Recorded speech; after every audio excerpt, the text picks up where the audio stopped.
POL 121. Basic Forms and Organization of Government. Study Session 1, Challenges, Approaches, and Aims of Classifying Government. Introduction. Do you know that two captains cannot effectively control a ship at the same time? Just like there is the need to have one leader or a selected few to run any business at the top level, so likewise is it is needful to have elected representatives who would represent the interest of different parts of the society from which they come from. These chosen people come together to form a government taking charge of the affairs of the people. In this study session, you will learn the challenges, the approaches of government, and the aims of classifying government. Government, the challenge of definition. It is very common to hear people talk about issues concerning the government of their nation or other countries. The government, as an institution, is usually either the subject of attacks and criticisms, or the object of praise and respect. These two different perspectives arise from the people's estimation of the performance of a particular government. If the performance is considered positive, the government is usually adored and praised. On the other hand, if the government falls below the expectations of the populace, they show their displeasure by speaking against the government in their discussions with colleagues, friends, and even from some prominent individuals, on the pages of newspapers. This prominent nature of the concept government does not, however, make it an easy concept to define. In fact, it is far easier to talk about the activities of a government than to attempt a definition of the concept. Nevertheless, as students of politics and government, one cannot escape defining the concept. Approaches used to attempt the definition of government. Three distinguishable approaches are used in an attempt to define government. They are: procedural definition approach, structural approach, compound definition approach. 1.2 Approaches used to attempt the definition of government. 1. Procedural definition approach. First, there are those who provide what we may regard as a procedural definition of the term. S.E. Feiner, 1970, writes that government denotes the activity or the process of governing, i.e. of exercising a measure of control over others. Thus, government, in this sense, is viewed as the processes through which the activities of a society are carried out and the study of such processes. By emphasizing the study of the activities in a society, such definition also puts into consideration the study of the structure through which governance activities are carried out. 2. Structural approach. J. H. Price wrote that government is the whole machinery for carrying out the business of a country. Price, unlike Feiner, is much more concerned with the machinery, which we may replace with structure. A structural definition, therefore, conceives of government mostly in terms of the study of the institution for carrying out the activities of a society. Approaches used to attempt the definition of government. At this point, the observation must be made that the above two approaches to the definition of the term government are related. The point of diversion, however, is a question of emphasis. While the former emphasizes the study of the processes for carrying out societal activities, the latter emphasizes the study of the institutions designated for carrying out such activities. We may even contend that the former is more encompassing than the latter because such processes could include the study of the institutions.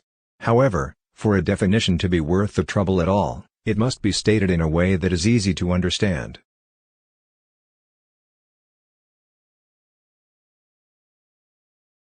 Three. Compound definition approach. A third tendency is for some scholars to provide what we may regard as a compound definition of government, depicting it as the study of the entire political life of a given society. B. Taiwo, 1982, conceives government as the pursuance and acquisition of knowledge of the political administration of a society or state. This last tendency, in a bid to cover much, loses the essential ingredients that should be highlighted in any definition. However, there is the need to have a definition that is not rigidly tied to any of the above approaches but attempts to combine and highlight their essential elements. This synthesis is provided by A. Apador I, 1975, who conceives government as the agency or machinery through which the will of the state is formulated, expressed and realized. Properly speaking, therefore, the term includes the sum total of the legislative, executive, and judicial bodies in the state, whether of the central or local governments, of all those who are engaged in making, administering, and interpreting the law. Classification has been a major endeavor of political thinkers. The term classification simply can be defined as an attempt to select the most important characteristics of the political system from the less important. Political scientists engage in classifying political systems for a number of reasons. 1. Classification ensures that the political scientist is able to describe a particular political system. The description may be based on the extent to which a particular political system allows majority participation in the affairs of the state. In this wise, Political scientists may speak of liberal democracy that allows mass participation as against an autocratic system in which participation is highly limited. 2. Classification enables political scientists to compare political systems. Certainly, the comparison is a major endeavor in political science, and for comparison to be meaningful, political scientists usually categorize political systems based on certain variables. These variables become the major instruments for analyzing and comparing regimes across national boundaries. 3. Classification is inevitable in political science if we must increase our understanding of the political activities in various nations. Political scientists realize that the field of government is a dynamic one and that the structures and processes of government administration are continually subject to changes. This dynamism infuses into political science the need to constantly come up with models for classifying and reclassifying regimes in various countries. Thus, from monarchical systems, aristocratic systems, and the mixed government that was evolved by Aristotle, many years back, political scientists now talk of a wide and somewhat endless range of classification, namely federalism, unitary systems, socialism, and so on. In this process of evolving terms for classifying regimes, our understanding of politics and government is continuously increased and the literature enriched. 4. Finally, the classification of political systems also enables us to evaluate political systems. When a political system has been classified as democratic, then the political scientists can evaluate that political system based on the extent to which democratic principles and practices are upheld in such a polity. However, it must be emphasized, as submitted by Alan R. Ball, that all classification in the social sciences is not so specific. The classification scheme depends on what aspects of the political systems one wishes to isolate and emphasize. Therefore, there can be no one scheme of classification that is suitable for all purposes.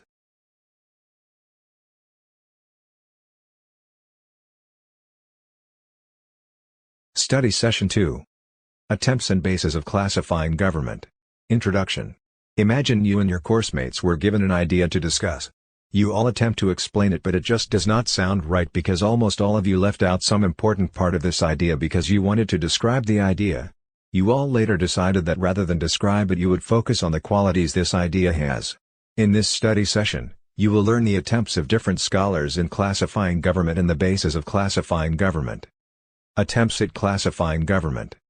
Attempts have been made by scholars over the years to classify political systems. Aristotle. One of the earliest attempts by Aristotle distinguished between states ruled by one person, monarchy; ruled by the few, aristocracy; ruled by many, mixed government. The suggestion one gets from the above is that any state may be classified according to the distribution or location of political power within it. Power may be exercised by one person, a few people, or many people, meaning most of all citizens. However, it must be pointed out that Aristotle's intention was not only to describe but to evaluate, and thus he extended his classificatory scheme to their perverted forms, which he labeled tyranny, oligarchy, and democracy. Jean Bodin. Aristotle's contribution to the classification of political systems was closely followed by that of Jean Bodin. Was interested in the factors that could shape a particular political system. For Jean Bodin, these factors were majorly economic, geographical, and political. His interest in the factors that could shape or unshape a political system led to significant contributions to the development of the discipline of politics. However, the important issue of legal sovereigns still gained a prominent position in his analysis, and in fact, this has since then dominated discussions in political science. Montesquieu. The contribution of Aristotle and Jean Bodin was closely followed by that of Montesquieu, who has come to be regarded as one of the foremost scholars as far as classification of government is concerned in political science. Montesquieu described three species of government, namely republican, monarchical, and despotic. It is still important to state that Montesquieu's classification was still based on the number of people holding power in a particular state.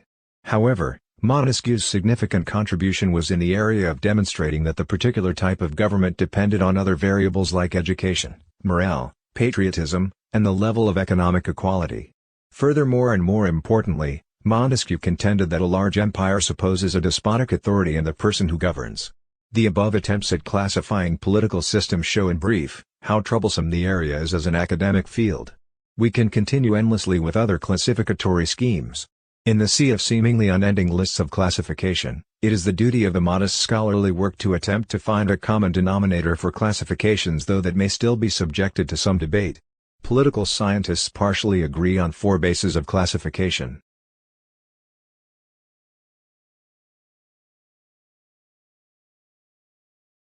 Civil liberty. This is an important aspect of political science that has attracted a wide range of comments from scholars. Thus, H.C. Losky writes that, by liberty, I mean the eager maintenance of that atmosphere in which men have the opportunity to their best selves. Liberty, therefore, is a product of rights. A state built upon the conditions essential to the full development of our faculties will confer freedom upon its citizens. Based on the idea of civil liberty, political scientists often distinguished between liberal democracies and non-liberal democracies. The essential element of liberal democracy is that the fundamental civil liberty rights of the individuals like freedom of association, freedom of speech, freedom of expression, and freedom of movement receive an institutional guarantee and hence upheld by the government or the state. Separation of power. Secondly, a major basis for the classification of a political system is the degree of separation of power in the political system. The major contention behind this is that we could distinguish between governments where the three arms of government, namely legislature, executive, and the judiciary, are left in the same hand or separated in different bodies. Legislature, executive and judiciary arms of government. Thus, where these powers exist in a single figure, we can begin to talk of tyranny. According to the American classic The Federalist, the accumulation of all powers, legislative, executive and judiciary, in the same hands, whether one, a few or many, and whether hereditary, self-appointed or elective, may justly be pronounced the very definition of tyranny. Public participation. Thirdly, political scientists can also use the degree of popular participation in any government as a distinguishing feature. Here, the basic goal is to distinguish between participatory systems like the United States of America and non-participatory society is also used as a basis for the classification of political systems. Ideology. Many scholars have recognized the importance of ideology. In the words of Onoli, ideology is a very crucial aspect of politics. Arising from the people's understanding, emotional identification with, and evaluation of reality, it acts as a kind of map for the practice and the interpretation of politics. In this respect, it guides to support and restraints and rationalizes political actions. At the same time, it can act as great mobilizing energy to galvanize mass political action. In the same light, P.F. Wilmot contends the ought of ideology that ideology should lead to an unfolding of reality, an illumination of reality. Ideally, ideology should remove the veil of superstition, ignorance, obscurantism, and mystification. Based on ideology, political scientists, for example, distinguish between capitalist and socialist systems.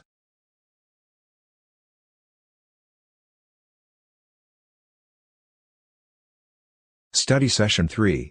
Problems of Classification of Government. Introduction. Have you ever had difficulty in deciding where an object belongs to or would fit in?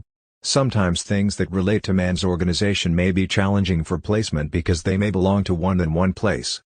In this study, you will learn the problem of classifying government and the different types of political systems and their features.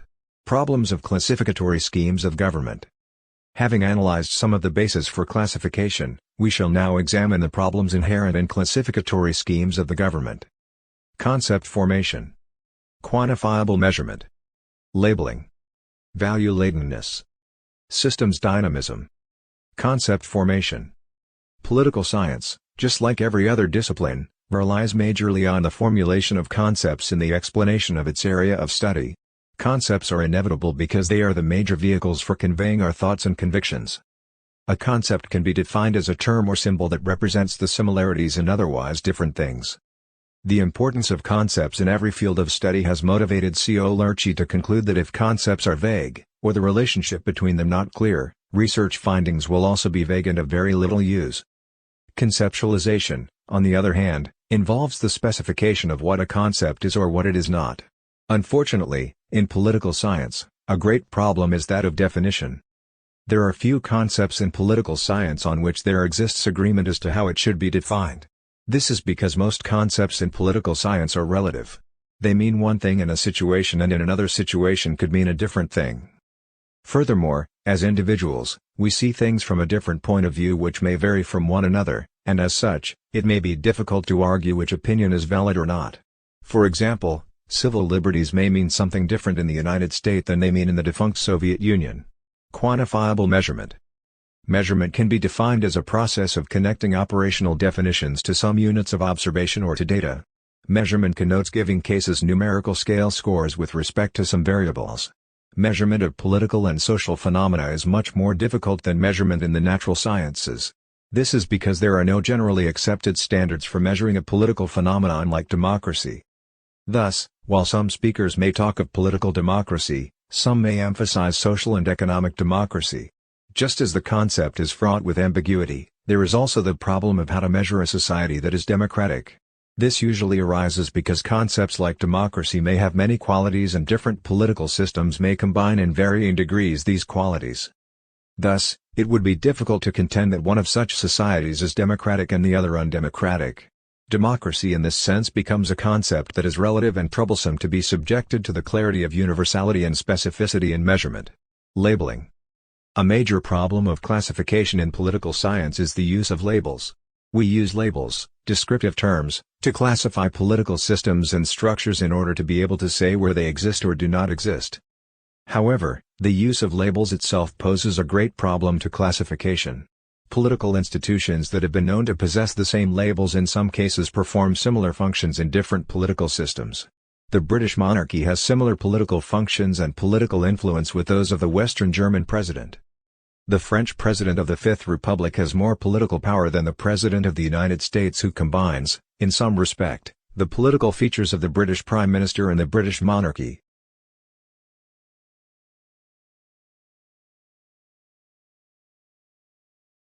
Value-ladenness. Political science as a field of study is value-laden. Arguments in favor of some ideological orientation are usually carried out in such a way by some scholars to give the impression that their recommendation is a perfect one that is their prescriptive model. They simultaneously criticize other systems that do not fall under their ideal conceptualization of what a political system should be, and in this process devise various derogatory concepts. Thus, regimes could be labeled autocratic just because they do not meet squarely what their conception of democracy should be, even when such regimes' principles of democracy. In fact, the promiscuous use of the word democracy made B. Crick wrote some decades ago that, democracy is perhaps the most promiscuous word in world affairs. She is everybody's mistress, and yet somehow her magic, even when her lover sees that her favors are being in his light, illicitly shared by many. Indeed, even amid our pain at being denied her exclusive fidelity, we are proud of her adaptability to all sorts of circumstances, to all sorts of company. How often has one had, well, at least the communist claim to be democratic? They are democratic in the sound historical sense of a majority actively willing to be ruled in some other way. Systems dynamism. To classify regimes today is to engage in an endless voyage of classification and reclassification. This is not, however, to contend that we should not engage in classification, as this is an important activity in political science. However, as we engage in it, we must allow room for changes. Politics is a dynamic field of study, and political institutions, structures and processes are in a constant state of flux. A classificatory scheme cannot but be useful for only a period of time. The dynamics of politics and political activity soon renders it useless, and a reclassification imperative. Major political systems. The following three major political systems could be taken as sufficiently representative of the diversities that exist among different political systems. These are: 1. Liberal democratic systems. 2. Totalitarian systems. 3. Autocratic systems. The liberal democratic system. According to Alan R. Ball, the liberal democratic system could be characterized as follows. A. There is more than one political party competing for political power. B. The competition for power is open, not secretive, and is based on the establishment and accepted forms of procedure. C. Entry and recruitment to positions of political power are relatively open. D. There are periodic elections based on the universal franchise. E. Pressure groups are able to operate to influence government decisions. Associations such as trade unions and other voluntary organizations are not subject to close control. F. Civil liberties, such as freedom of speech, religion, freedom from arbitrary arrest, are recognized and protected within the political system. This assumes that there is a substantial amount of independence and freedom from government control of the mass media, radio, television, newspapers, and G. There is some form of separation of powers, that is, a representative assembly has some form of control over the executive, and the judiciary is independent of both the executive and legislature. Totalitarian systems. The most widely quoted definition of totalitarianism is produced by Friedrich and Brzezinski, and for them, totalitarianism has the following features. A. There is an official ideology. B. There is a single mass party usually led by one person. C. Terror is used by the government to enforce obedience. D. The government has a monopoly of communications. E. The government has a monopoly over weapons, and F. There is a central direction of the economy. The autocratic system. The following could be said to be the most important characteristics of the autocratic system. A. There are important limitations on open political competition. B. There is an absence of a strongly articulated and coherent ideology, although many of these autocratic regimes lay great stress on nationalism. C. There is more open use of force and coercion to enforce political obedience. D. Civil liberties are weakly supported and the mass media is usually firmly controlled by the government. E. There is little judicial independence, and F. Political power is less institutionalized and the basis for the rule is either found in a traditional political elite or in a newly modernizing elite, often the military.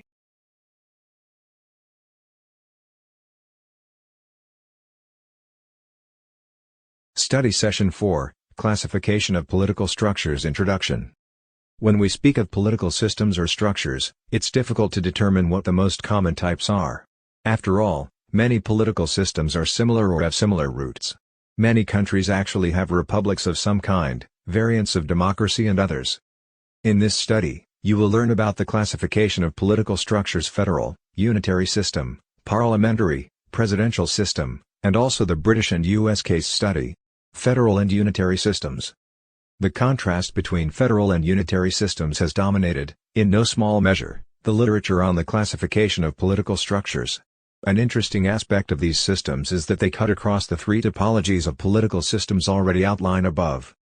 In this section, we shall briefly define the two systems, outline their characteristics, and also the relevant examples. Federalism is a concept. Federalism is a concept that has generated a lot of debate over the years.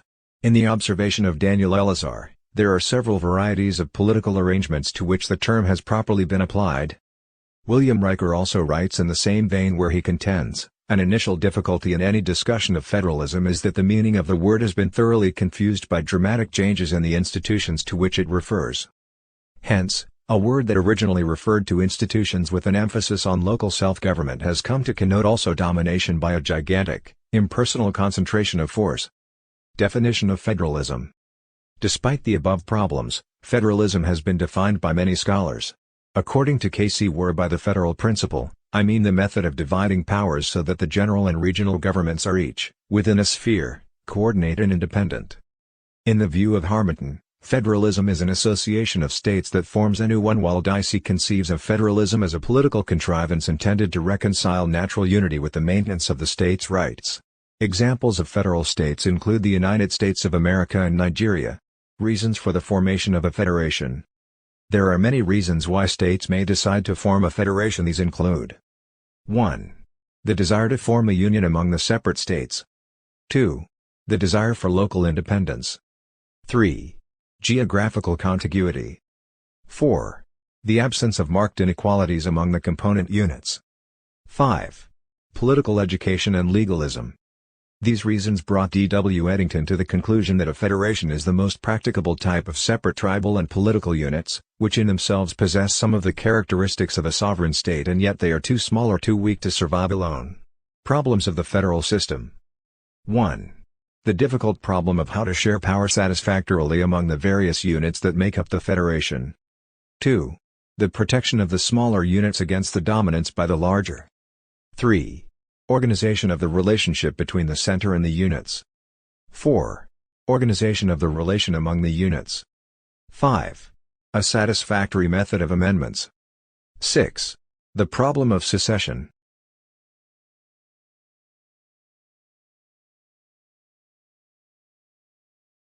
Advantages of the federalism over Unitarianism.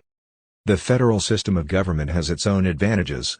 According to W.E.F. Ward, the greatest advantage of a federal system of government is that a federal form of government can be drawn up to meet the wishes of the different units. By and large, federalism is a system based on a compromise between the federating units. A unitary system, on the other hand, may be defined as one organized under a single central government, and Unitarianism is the habitual exercise of supreme legislative authority by one central power. France, Italy, and Britain are examples of unitary systems. Advantages of Unitarianism over Federalism. 1. In comparison to the federal system of government, the unitary state has two major advantages. According to Willoughby, the first major advantage of unitarism is that the whole problem of the organization of a government is enormously simplified when the decision is made to establish a unitary government. This point is further explicitly clear when he contends that the constitution-making body does not have the time to concern itself as much as in a federation, with the manner in which the territory shall be divided into political divisions, nor the manner in which governmental powers shall be divided between the two authorities. Advantages of Unitarianism over Federalism. 2. A second advantage that the unitary state has over the federal state is that it is usually stronger. An explanation was given for this by Dicey, who argued that the comparative weakness of federalism is no accident, it is inherent in it. The distribution of all powers of the state among coordinate authorities necessarily leads to the result that no one authority can wield the same amount of power as under a Unitarian constitution is possessed by the sovereign. A scheme again of checks and balances in which the strength of the common government is, to speak, pitted against that of the state government leads on the face of it, to a certain waste of energy. A federation, therefore, will always be at a disadvantage in a contest with Unitarian states of equal resources. However, the unitary system does not enjoy the principle of compromise that is always characteristic of the federal system. Presidential and parliamentary systems. Political scientists usually distinguish between some political systems based on the extent to which the executive is independent of the legislature. Thus, we can speak of the presidential and parliamentary systems. It is important to state the essential characteristics of each system, beginning with the parliamentary system. Characteristics of the parliamentary system. 1. In the parliamentary system, the executive and the cabinet form part of the legislature, and the legislative can remove the executive if it feels that the executive is not functioning properly. However, it must also be pointed out that the executive also enjoys the advantage of being able to dissolve the legislature, thereby calling for new parliamentary fresh elections. 2. Another distinguishing characteristic of a parliamentary system is the existence of a nominal head of state distinct from the head of government, whose main responsibility is to perform ceremonial functions and has limited political influence. This head of state may be a monarch, as in Japan, Sweden, and the United Kingdom, or a president as in West Germany, India, and Italy. 3. Finally, in a parliamentary system, the legislature is elected for varying periods by the electorate, the election date being chosen by the former head of state on the advice of the Prime Minister or Chancellor. An outstanding example of a parliamentary system in Britain. Characteristics of the presidential system of government. The presidential system, on the other hand, has the following as its chief characteristics.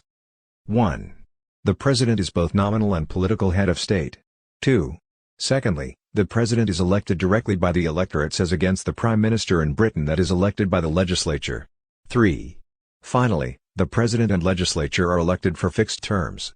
The president is not part of the legislature and cannot be removed from the office by the legislature and leading to a call for general elections.